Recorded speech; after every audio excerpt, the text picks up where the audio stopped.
course, now that we've buttered you up, let's get into the bullshit. Our world is falling apart. And I It guess the is. first question that I had for you was we talked in the build up to the inauguration, I believe it was right around the last time. And so we hadn't Mhm. actually experienced Donald Trump's second term. And so I wondered Yeah. if you could talk a little bit about it. You obviously warned how horrible it would be. We all sat here and said this is going to be fascism. This is going to be the peak time to enter your resistance lib mode because we're going to have to resist, resist, resist. But I wanted to just get a temp check and be like, how much worse is this than even you thought? It's crazy. It's so much worse than I thought. And I thought that it would be bad. People accused me of fear mongering beforehand because I had videos comparing Trump to Hitler, not in the hysterical, like, lib sense, but actually going through history. And I mean, what I do is, before I was doing this, I was doing comparative political science. So we compare shit to everything. I'm not a historian, but, comparisons are important. And yeah, it's so much worse than what I thought. You had the Elon Musk situation at the beginning with Doge, and finally, when we get rid of him, now we're on the brink of war with Iran. Arguably, we already started a war with Iran since Trump basically greenlit that. You have, fighter jets mobilizing currently. So it's so much worse than I thought. And it's not that I thought that war with Iran was off the table if he was president. It's just like, I felt like maybe they would space out the bullshit that they do. Like maybe over 4 years do all the fuckery, but they're getting it all done in the first 6 months. So I mean, things are so bad, but they could always get worse. I want to say it's all like downhill from here, but there's so many new ways that they could fuck us over. They're like innovative. Like I've got to give Republicans credit. They are creative in the ways that they fuck us. So who knows what's gonna happen next? But yeah, it's so much worse than I ever could have imagined. Yeah, no, it's bad, dude. And specifically with this war in Iran, I think it's just such a or potential escalating war with Iran, whatever you want to call it. It's just so fucking insulting to the intelligence of the American people that they expect us to fall for this level of propaganda. I'm sure you saw Oh the wow. viral clips of Ted Cruz being, humiliated by Tucker Carlson of all people. We were discussing that a little bit on the show before you popped on. But I mean, look at this. He posts this shitty meme trying to cover for his viral humiliation. Tucker, what's the population of the Death Star? So they're comparing Iran to the Wow. Death Star. And I just feel like, let me know your insights into this, but I don't know any freaking Americans that are terrified of Iran. I was just telling Zach the only Right. reason why anyone supported a war with Iraq, at least in my opinion, is because of how recent in their minds 9/11 was. And because admittedly, Hmm. Americans are pretty easy to propagandize when we're afraid. But I don't think anyone's all that afraid right now of Iran. Definitely not enough to call them like the freaking Death Star, or for anyone to actually think we're at a risk of like being obliterated by this country. So can you Hmm. that's the craziest thing about all this to me. It doesn't even seem like they did a sufficient propaganda campaign to get us to this point. It's like they missed the manufacturing consent step in the lead up to a war. Yeah, first of all, these people have never seen Star Wars because we are the dark side. Like we are Emperor Palpatine and Darth Vader. That's us. That's America and Israel. But yeah, it is actually shocking that they're so lazy. They and I was very young during the lead up to the Iraq War. I was not paying attention super closely, but it was evident pretty quickly that it was all bullshit. And the way that they're using the same exact playbook to the T is actually it is insulting as you said, but I think that they know that the American people are stupid enough to be taken advantage of. And you're right, they haven't done enough to sufficiently manufacture consent, but I think they know it doesn't matter what we think. They do all types of bad shit all the time. I think that the approval rating for the big beautiful bill was like very low. It doesn't matter. They're gonna pass it anyway. And if they go to war with Iran, they know we're not gonna do anything. At most we protest a little bit. So they know, like, we're at a stage in, our declining empire that there's not really anything that we can say that is going to dissuade them. Sure, they would love to be able to convince us to go along with what they're doing because that makes it easier for them. For example, like with ICE, they're gonna do these mass deportations regardless, but if they have us consenting to them, then there's going to be less resistance, which makes ICE's job easier. So I think they don't even care at this point. We're not really a democracy, functionally speaking. Some political scientists are already characterizing us as authoritarian. So I think that they're kind of done with convincing the public. And the people who are trying to convince the public, the Sean Hannitys of the world, the CNNs, to an extent, it depends on, when you tune in, but they're bringing on Yoav Gallant, Benjamin Netanyahu, internationally wanted war criminals. It's just so lazy. So I think that right now there's not a lot of support for this. There's more support in the Republican Party than there is among the broader public. But if they want support, there are things that they can do to get support for this war. And I don't want to sound conspiratorial, but I wouldn't put it past them to create some sort of like a false flag event. And I don't want to use the word false Like flag sending a because I don't want ship people to that's think about to be retired out to be fucking fodder in the middle of the ocean. Like, you're like, oh, why are we sending this ship that's about to be retired out there? Everybody on Twitter was joking about how that was going to be the next Gulf of Tonkin. I mean, yeah, listen, with the whole if you go back to we were all too young, myself included, as old as I am, the lies about the babies being taken out of incubators. That was a lie that was spread on the floor of Congress. You can actually find the clip on YouTube. I can't remember who it was. It was like the daughter of an ambassador that was crying, all to manufacture support for the United States getting involved in the Middle East. Like I wouldn't put it past them to do something like that. Trump is a compulsive liar. These people have no morals.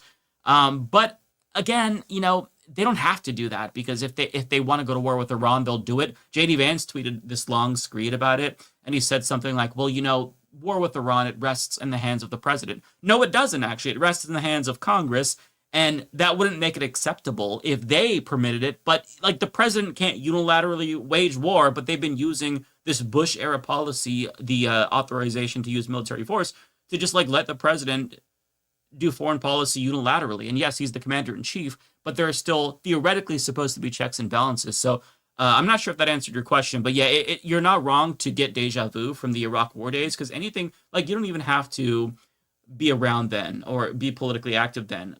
Like it was so overwhelming, the propaganda, that it's still cited to this day. Like we see the old clips of Netanyahu from 2002 going around saying, if you get rid of Saddam, there's going to be massive positive reverberations. It's unending. So I think that since there's some pushback, there will be a broader propaganda effort, and I wouldn't put it past this administration to actually create some type of a crisis that they use as the justification for war with Iran. It's scary times.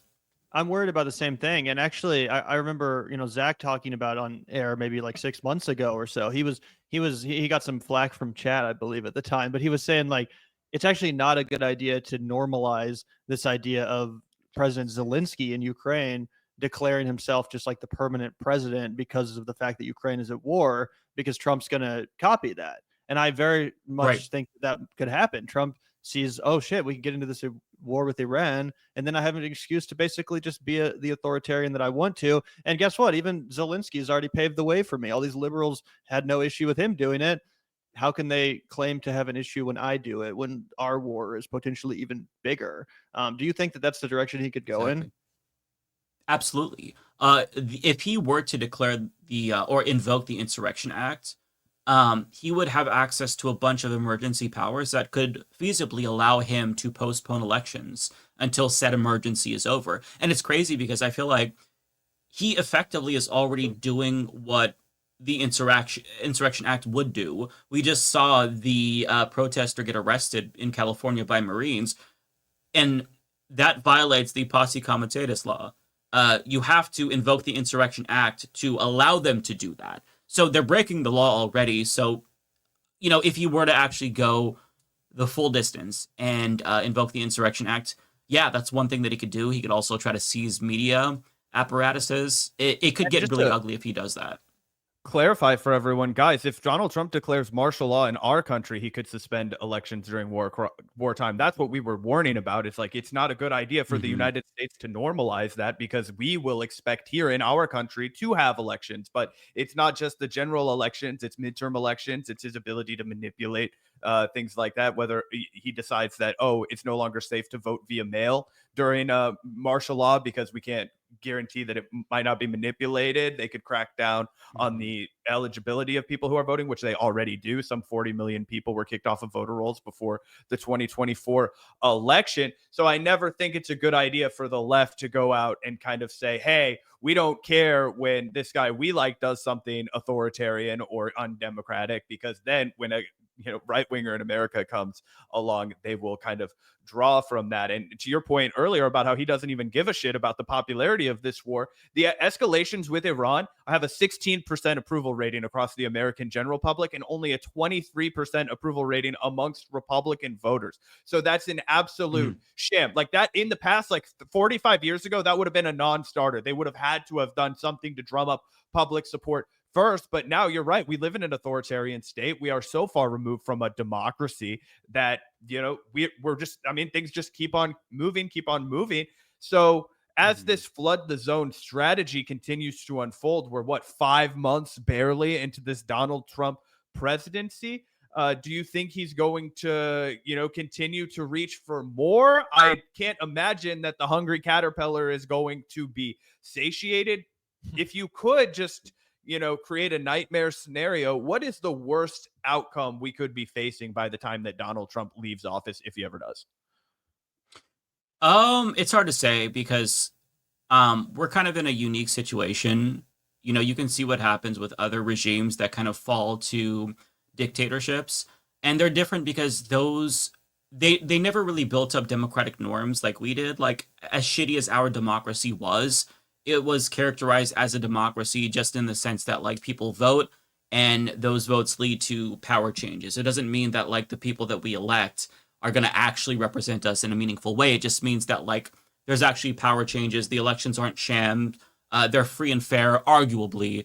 It's like we meet the basic criteria for democracy, and we have for a very long time. So it's hard to compare us to like a country like Nigeria, for example, that democratized and then started to fall to authoritarianism. So we're not going to take the full steps. And the things that can happen, like I don't want to catastrophize too much because it's hard to say, but I will say that it's not irreversible currently. Like we saw how in Brazil, Lula da Silva reversed the trend of authoritarianism. The difference, though, is that they actually held the insurrectionists accountable. In Mexico, for example, you see Claudia Sheinbaum taking the country in a completely different direction. I almost said erection.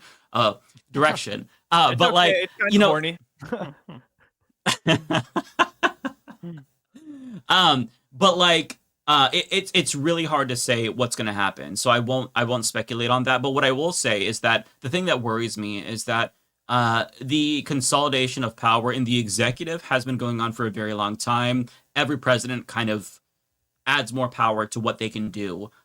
Bush did it a lot. Obama did it. Biden did it in some ways, but not as much. So one thing that I fear is that, it's hard to put the cat back in the bag. So like, I can't imagine the next iteration of a Republican president not building on what Donald Trump has created for us currently. And I think a Democratic president, assuming we get a neoliberal shitlib like we probably will get, would probably do the same and not be as bad as Republicans, but take us in this direction where you have a lot of power consolidated in the executive branch with minimal checks and balances.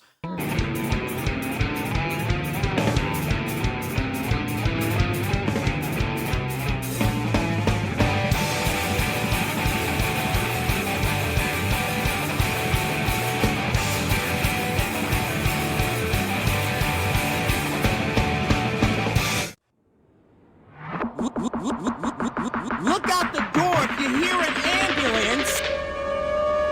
The Vanguard will be there, sir. The Vanguard will be there, sir. The Vanguard will be there, sir. The Vanguard will be there. Be there.